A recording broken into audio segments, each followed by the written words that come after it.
नमस्कार, आदाब, सत श्री अकाल, आदर, अभिनंदन, आभार। मैं हूं अनुराग अखवारी और आप देख रहे हैं रोज प्लस।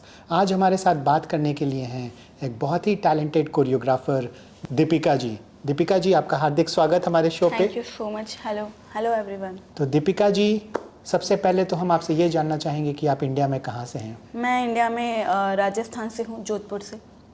वाह, दीपिका जी जोधपुर से हैं। तो दीपिका जी, आप अपनी पढ़ाई लिखाई आपने कहाँ से की है? जोधपुर से ही की है मैंने। अपना स्टडी, अपना कॉलेज मैंने सब वहीं से ही किया। बहुत सही, दीपिका जी जोधपुर से इन्होंने अपनी पढ़ाई लिखाई की है। अब दीपिका जी, आप हमें ये बताइए, आप अपना परिचय दीजिए और आप अपने बारे में, अपने डांस स्टाइल के बारे में हमारी ऑडियंस को बताइए। हेलो एवरीवन, मेरा नाम दीपिका मनसुखानी है। मैं एक कोरियोग्राफर हूँ। मैं इस फील्ड में 19 ईयर से हूँ। मैं जब 12 ईयर की थी तब से मैंने डांस सिखाना स्टार्ट किया। जब मैं 3 इयर्स की थी तब से मैंने डांस करना स्टार्ट किया था। मुझे डांस में बहुत इंटरेस्ट है। मेरा dance form I like free style. Mostly I like free style, but it's a God gifted कि मुझे डांस सीखने की ज़रूरत नहीं, मुझे डांस आता है। मैंने अपना dance form mostly classical, semi classical, Bharatanatyam, Kathak, Kuchipudi, ये मैंने पुणे से सीखा हुआ है। बहुत सही, मतलब ये एक प्रोफेशनल डांसर हैं। तो दीपिका जी, आप हमें ये बताइए कि आप डांस में कौन सी स्टाइल को ज़्यादा फॉलो करती हैं? हमारे ऑडियंस को मैं एक्चुअली फ्री स्टाइल को ज़्यादा फॉलो करती हूँ, बिकॉज इसमें क्या है, you have to feel yourself. मेरा डांस सिखाने का मेन पर्पस ये होता है कि आप डांस को सिर्फ डांस की वजह से नहीं देखो कि हाँ मुझे ये डांस करना है। You have to enjoy yourself. तो मैं मतलब ऐसा कुछ वो पर्टिकुलर नहीं है कि मुझे ये ही फॉर्म करना है। सबसे पहले डांस को मैं एंजॉय करती हूँ क्योंकि डांस मेरा पैशन है। तो फ्री स्टाइल मेरे लिए सबसे पहले है, उसके बाद सारे फॉर्म आते हैं जो मैंने एक्चुअली दुबई आकर सीखे थे। जी, दीपिका जी एक प्रोफेशनल डांसर भी हैं और डांसर के बाद ये एक कोरियोग्राफर भी बनी। तो हम आपसे ये जानना चाहेंगे कि कोरियोग्राफर बनने की सफ़र आपकी कैसे शुरू हुई? इसके बारे में थोड़ा डिटेल में बताइए हमारी ऑडियंस को। मेरी कोरियोग्राफर बनने का जब जर्नी स्टार्ट हुआ वो था, मैंने ऑडिशन दिया था बूगी वूगी के लिए। मैंने तो बूगी वूगी के लिए मैंने जब ऑडिशन दिया था, मैं वहाँ सेलेक्ट हुई थी। वहाँ पे मैंने 4 to 5 राउंड्स कवर अप किए थे और मैं वहाँ पे सेलेक्ट हुई थी। 6 के 7 राउंड पे मेरा मैं वहाँ पर मेरा फेस कवर हो गया था, जिसकी वजह से मेरे एक्सप्रेशन नहीं दिखे। बट वहाँ जो ऑडियंस थी, वहाँ जो पब्लिक आई हुई थी, उन्होंने मुझे मोटिवेट किया कि आपने बहुत अच्छा डांस किया है। और मैं जब मेरा डांस कोरियोग्राफी मैंने सबसे पहले अपने आप को ही कोरियोग्राफ किया। उसके बाद मेरी मॉम, मेरे पेरेंट्स ने मुझे बहुत मोटिवेट किया कि तुम्हें डांस सिखाना भी चाहिए। काफ़ी मेरे क्लासमेट्स थे और छोटे छोटे बच्चे थे जो मेरे घर के पास में थे, उन्होंने मेरा डांस देखा था। तो मैंने तब से डांस डिसाइड किया कि मुझे सिखाना है। और ये इंस्पायर हुई हूँ मैं हमारे जो जावेद जाफरी हैं, जिनको मैंने बूगी वूगी में देखा था, जो जज थे वहाँ पर, तो मैं उनसे ही इंस्पायर हुई हूँ। तो कोरियोग्राफर जर्नी मेरा वहाँ से स्टार्ट हुआ था। तो डांस, जैसे आप बता रही हैं जावेद जाफरी जी के बारे में, तो डांस को कैरियर बनाने की इंस्पिरेशन आपको मतलब स्टार्टिंग में वहीं से मिली या कहीं और से भी आपने इंस्पिरेशन ली? नहीं, मैं जब 3 साल की थी तब से ही मैं डांस कर रही हूँ। नो डाउट, मैंने अपनी पढ़ाई को नहीं छोड़ा, मैंने स्टडी किया। मैं ग्रेजुएट हूँ और मेरा डांस ही एक पैशन था। मैंने मतलब सोच रखा था कि मुझे डांस ही करना है, मुझे डांस को ही मेरा पैशन था और अपना करियर भी मुझे इसी में ही बनाना है। बहुत सही, चूँकि दीपिका जी एक प्रोफेशनल डांसर हैं और डांसर के साथ साथ कोरियोग्राफर भी हैं, प्रोफेशनल कोरियोग्राफर। तो हम इनसे जानना चाहेंगे कि आप अपनी कोरियोग्राफी स्टाइल को अगर आपको डिस्क्राइब करनी हो तो कैसे आप कीजिएगा? स्टाइल को डिस्क्राइब करने के लिए मैं यही बोलूँगी कि डांस को एंजॉय करो। It's very how I describe, it's a powerful. वो आपको स्ट्रेंथ देती है और दैट्स इट। आप अपने आप से लव करते हो तो यही एक मोटिवेशन है कि डांस को कैसे प्रिपेयर किया जाता है। और मैं एक और बात बताना चाहूँगी, डांस मेरे जो जर्नी जो मैं वेडिंग कोरियोग्राफी करवाती हूँ वो भी मेरे घर से ही स्टार्ट हुई थी। मैंने सबसे पहली वेडिंग कोरियोग्राफी अपने ही घर में की थी और उसके बाद में मेरा दुबई एंड इंडिया का जर्नी ये रहा है कि मैंने 100+ वेडिंग्स कर रखी है कोरियोग्राफी। मतलब ये कोरियोग्राफर घर से स्टार्ट की अपनी कोरियोग्राफी की जर्नी, ये बता रही हैं इनडायरेक्टली इन्होंने बता दी हमें आंसर कि वहाँ से इन्होंने प्रैक्टिस दी घर के कजन्स या और नेबर्स को, अपने फैमिली मेम्बर्स को। बिल्कुल, बहुत सही बात है। तो आप ये बताइए कि आप कौन सी डांस स्टाइल आपको सबसे ज़्यादा पसंद है, क्योंकि डांस में बहुत सारी स्टाइल हैं, तो कौन सी डांस स्टाइल आपको सबसे ज़्यादा पसंद है, all time favourite? All time favourite it's a hip hop. मैं हिप हॉप करती हूँ और जिसमें बहुत एनर्जी रहती है। लाइक मुझे एनर्जेटिक डांस बहुत पसंद है, no doubt. I love freestyle, classical, semi classical, क्योंकि मैंने ये सारे पुणे से सीखे हुए हैं। वहाँ पर काफ़ी स्टाइल के लोग आए हुए थे जिनसे मैं काफ़ी मोटिवेट हुई हूँ। How to express your feelings, like you know face expression. मुझे फेस एक्सप्रेशन का भी अवार्ड मिला है और वो मैं इंस्पायर हुई हूँ पुणे से, जहाँ मैंने एक्चुअली ये सारे डांस फॉर्म सीखे थे जो क्लासिकल बेस में आते हैं। और फ्री स्टाइल मेरा खुद का है, but I love hip hop जिसमें बहुत एनर्जी होती है और मुझे एनर्जेटिक सॉन्ग ही अच्छे लगते हैं। बिल्कुल सही ये बता रही हैं कि ये अपने को एनर्जेटिक रखना पसंद करती हैं। एग्जैक्टली। तो चूँकि ये प्रोफेशनल डांसर हैं, तो इनसे हम अब ये जानना चाहेंगे कि दीपिका जी, आप अपने को इतना क्रिएटिव और इतना मोटिवेटेड कैसे रखती हैं, क्योंकि आपके पास डांस के अलावा भी काफ़ी और रिस्पॉन्सिबिलिटीज़ भी हैं। मेरे पास है रिस्पॉन्सिबिलिटी, लेकिन डांस मेरा एक ऐसा पैशन है कि जिस दिन भी मैं ना करूँ तो आई फील लो। तो लाइक यू नो मैं स्टार्टिंग से ही वो चीज़ को फॉलो कर रही हूँ, तो मैं अपने आप को इस चीज़ में स्टॉप कर ही नहीं सकती। और रही रिस्पॉन्सिबिलिटीज़ की बात, तो वो तो एक आपका लाइफ का एक पार्ट है जो कि आपको पूरा करना है, दैट्स इट। बिल्कुल सही बात है। ये सारी चीज़ें बहुत अच्छे से बैलेंस करती हैं दीपिका जी। तो दीपिका जी, आप एक प्रोफेशनल डांसर हैं, तो आप हमें ये बताइए कि एक नए गाने के लिए आप कैसे ये डांस मूव वगैरह की जो स्टाइल है कैसे क्रिएट करती हैं? न्यू सॉन्ग को सीखने के लिए सबसे पहले मैं वो गाना सुनती हूँ। मतलब लाइक उस गाने की वर्डिंग क्या है, वो लिरिक्स क्या है, उसकी फीलिंग्स क्या है। अगर वो सैड वाला सॉन्ग है तो मैं उसको उसी वे से ही सुन के उसको फील करती हूँ एंड देन उसके अकॉर्डिंग सिखाती हूँ डांस। मतलब सबसे पहला आपका काम होता है कि आप जो सॉन्ग सिखा रहे हो उस सॉन्ग का मीनिंग क्या है।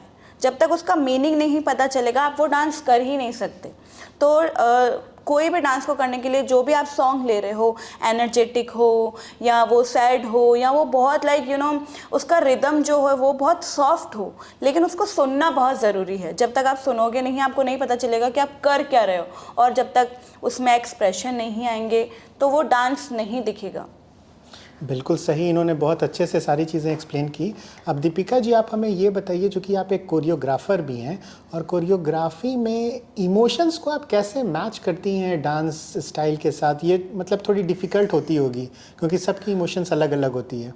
एग्जैक्टली देखो, जब मेरे पास वेडिंग कोरियोग्राफी के लिए जब मेरे पास आते हैं ऑफ़र, तो मैं सबसे पहले सामने वाले का लाइक एक पर्सनैलिटी देखती हूँ कि वो डांस कैसा कर सकता है। अगर वो डांस नहीं कर सकता है तो मैं अपने अकॉर्डिंग डांस देती हूँ कि वो फन सॉन्ग्स कर सकता है, या वे आई मीन लाइक उनके the way they talk, like you know the way they talk, कि वो इमोशन वाले सॉन्ग कर सकते हैं या वो रोमांटिक कर सकते हैं या नॉर्मल जो भी फ़न है लाइक वैसे कर सकते हैं।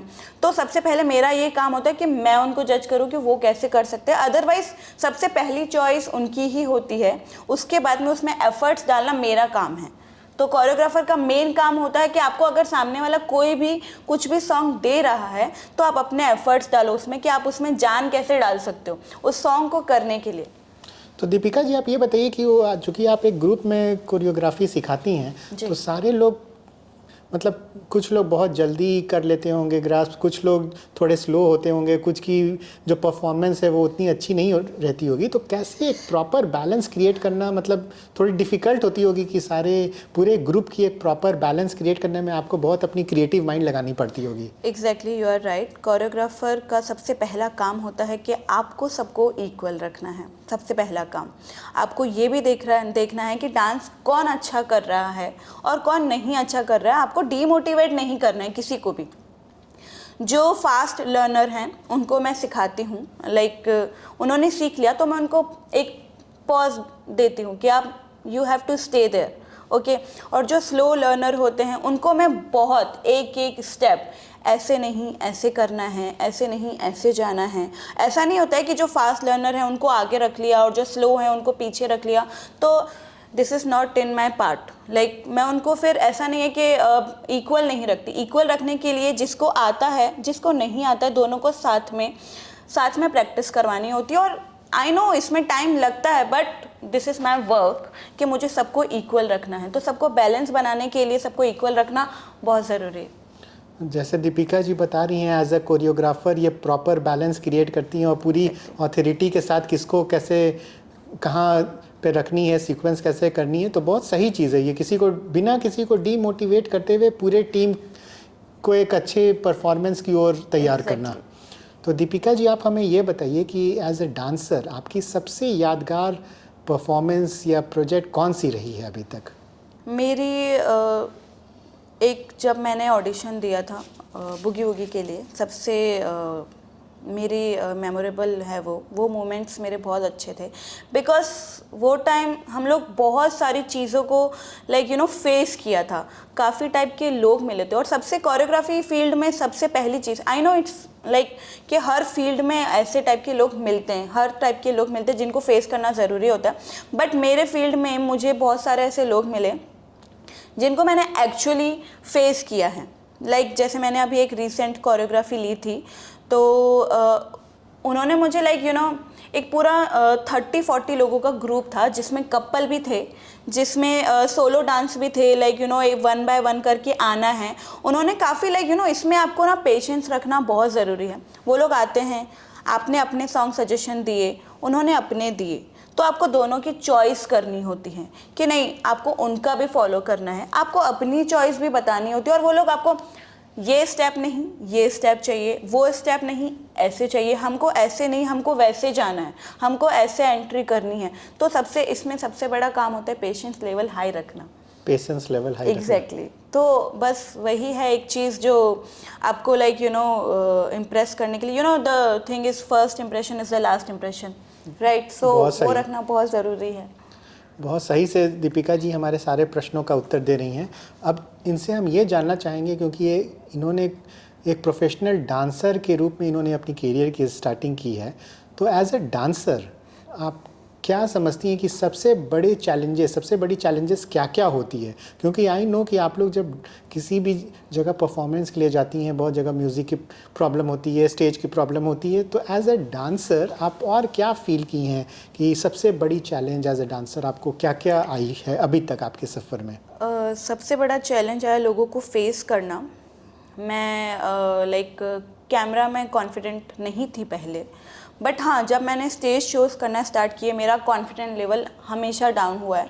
मेरी ब्रीदिंग बहुत हाई हो जाती है, क्योंकि 2 बार मेरे साथ ऐसा हुआ है कि स्टेज पे सॉन्ग चलते चलते बंद हो गया, लेकिन मैं रुकी नहीं। मेरा सबसे पहला यही था कि मुझे रुकना नहीं है, और मैंने विदाउट सॉन्ग उस लास्ट के 10 मिनट में वो सारे सॉन्ग को पूरा विद द ग्रुप मैंने वो पूरा कंप्लीट किया है। तो मेरे लिए ये चैलेंज आया है कि अगर आपका सॉन्ग बंद हो जाता है या आपका सॉन्ग चेंज हो जाता है, तो आपको एक फेस नहीं, आपको हाइपर नहीं होना है, आपको कूल रहना है कि हाँ कोई बात नहीं, पब्लिक है, इशू नहीं है, कोई इशू नहीं है। क्योंकि पब्लिक पर भी मैटर करता है कि वो लोग क्या सोचते हैं, यू आर नॉट प्रिपेयर और व्हाट। सो ये मेरी लाइफ में बहुत चैलेंजेस आए, सॉन्ग चेंज होना एंड सॉन्ग बंद हो जाना, किसी का स्टेज पे टाइम पे नहीं आना। तो यही सारी चीज़ें हुई हैं मेरे साथ में। कॉस्ट्यूम रिलेटेड हुआ है, बहुत सारी चीज़ें हुई है, बट उस चीज़ में मैं कभी पीछे नहीं हटी हूँ, मैंने उस चीज़ को भी फेस किया है। बिल्कुल सही, बिल्कुल ऑनेस्ट रिव्यूज़ दे रही हैं दीपिका जी। जो कि दीपिका जी से अब हम नेक्स्ट प्रश्न ये करना चाहेंगे, क्योंकि ये एक प्रोफेशनल डांसर रही हैं, उसके बाद ये कोरियोग्राफर बनी हैं। तो आप ये बताइए कि एक सफल कोरियोग्राफर बनने के लिए कौन कौन सी स्किल्स जो हैं वो होनी चाहिए? सबसे पहले सपोर्ट होना चाहिए फैमिली का। सबसे पहले यही मैटर करता है कि अगर आपकी फैमिली आपके साथ है तो आप अपने लाइफ के सारे ड्रीम्स पूरे कर सकते हो। तो सबसे पहले मेरे ड्रीम को पूरा करने के लिए मेरी मॉम ने मुझे सपोर्ट किया। मेरे फादर इन सारी चीज़ों के अगेंस्ट थे, लेकिन जब उन्होंने देखा कि उनकी बेटी का कॉन्फिडेंट, उनके बारे में जब सारे लोग जो वेडिंग कोरियोग्राफी में जो भी फैमिली मिलती है, जब उन्होंने हमारे पेरेंट्स से बात किया, तब मेरे फादर को हुआ कि हाँ, हमारी बेटियों में टैलेंट है। लड़का ही सब कुछ नहीं कर सकता, लड़कियों में भी होता है। और मेरी मॉम ने मुझे हर चीज़ में सपोर्ट किया and I am very lucky to have my husband कि उन्होंने मुझे शादी के बाद भी परमिशन दिया। और मेरी मॉम इन लॉ जिन्होंने मुझे हमेशा सपोर्ट किया, उन्होंने मुझे बहुत तुम जो करना चाहती हो करो, मैं साथ में हूँ। मेरे हस्बैंड एंड मेरे फादर इन लॉ, मेरे इन लॉज फैमिली बहुत अच्छी है। और दूसरा, मेरा कॉन्फिडेंट लेवल बहुत लो था, स्टिल मेरा अभी कॉन्फिडेंट लेवल पहले से बेहतर है, बट हाँ थोड़ा है ऐसा कि मेरा कैमरा मैं कैमरा शायर हूँ, ऐसा रहता है। बट कॉन्फिडेंट होना बहुत ज़रूरी है आपका। कॉन्फिडेंट एंड फैमिली सपोर्ट की बात कर रही है दीपिका जी, ये बहुत इंपॉर्टेंट है सबके लाइफ में। तो दीपिका जी, अब हम आपसे ये जानना चाहेंगे, जो कि ये आप एक प्रोफेशनल डांसर रही हैं, काफ़ी टाइम तक आपने डांसिंग में बहुत जगह परफॉर्म किया है एज अ डांसर। तो आप ये बताइए कि आज के दिन में जो यंग डांसर हैं, जो एस्पायरिंग डांसर्स हैं, उनको इस इंडस्ट्री में आने के लिए अपने को कैसे प्रिपेयर करनी चाहिए, क्योंकि उनको ज़्यादा कुछ मालूम नहीं होती है। देखो, आज के जो यंग डांसर हैं, मैं उनके लिए ये बोलना चाहूँगी, क्योंकि वो बहुत हाइपर हैं। हमारे साथ ऐसे हो गया और वो जल्दी किसी चीज़ में पैनिक हो जाते, किसी चीज़ को वो जल्दी से माइंड में ले लेते, क्योंकि आपको किसी भी फील्ड में, not only in the dance, आपको हर फील्ड में हर टाइप के लोग मिलेंगे। कुछ अच्छे मिलेंगे, कुछ बुरे मिलेंगे, मोस्टली आपको सारे नेगेटिव लोग ही मिलेंगे। तो उनको फेस करने के लिए आपका मेन है कॉन्फिडेंट लेवल, और जिस टैलेंट को लेके आप चल रहे हो, बस उसको ही आपको एक वे रखना है उसका कि हाँ, हम ये चीज़ कर सकते हैं। I can do it, don't say कि मैं नहीं कर सकती। ज़्यादा ओवर कॉन्फिडेंट भी नहीं रहना है, पैनिक नहीं होना है। जिस भी टाइप के लोग हो उनको फेस करना बहुत ज़रूरी है, क्योंकि हमारे जो अभी जेनजीज आए हैं वो बहुत ही हाइपर हो जाते हैं। हर चीज़ में छोटी छोटी बात पे गुस्सा करना, हमको ये चीज़ चाहिए ना, हमसे नहीं हो सकती, हम नहीं कर सकते। तो ये सारी चीज़ नहीं, मैं यही बोलना चाहूँगी कि वो ये सारी चीज़ें ना ही करे तो अच्छा है, क्योंकि आपको हर टाइप के लोग मिलेंगे। बहुत सही, बिल्कुल सही बात है। तो दीपिका जी, आपसे अंतिम सवाल हम ये करना चाहेंगे कि आप एक डांसर भी हैं, तो आप हमें ये बताइए कि इस वीडियो को देख रहे सारे आपके फ्रेंड्स, जो कि कुछ डांसर्स भी होंगे, कोरियोग्राफर भी होंगे और डिफरेंट फील्ड्स में भी होंगे, उनके लिए आप एक क्या मैसेज देना चाहिएगा इस इंटरव्यू के माध्यम से? मेरा मैसेज यही रहेगा कि एनर्जेटिक रहो, पावरफुल रहो, कॉन्फिडेंट रहो, दैट्स इट। एनर्जेटिक रहो, पावरफुल रहो, बहुत ही इंपॉर्टेंट संदेश दीपिका जी दे रही हैं कि कॉन्फिडेंट रहो। एग्जैक्टली, सबसे मैटर करता है कि कॉन्फिडेंट रहो, चाहे आपको किसी भी फील्ड में हो, बट आपको कॉन्फिडेंट रहना बहुत ज़रूरी है, ताकि आप हर चीज़ को फेस कर सकें। क्योंकि इस फील्ड में ही नहीं, आपके जितने भी देखने वाले हैं, आपके हर फील्ड में आपको हर टाइप के लोग मिलेंगे। सो बी अ कॉन्फिडेंट। बहुत सही उत्तर। तो दीपिका जी, हमसे बात करने के लिए बहुत बहुत धन्यवाद। Thank you so much for your time. Thank you so much.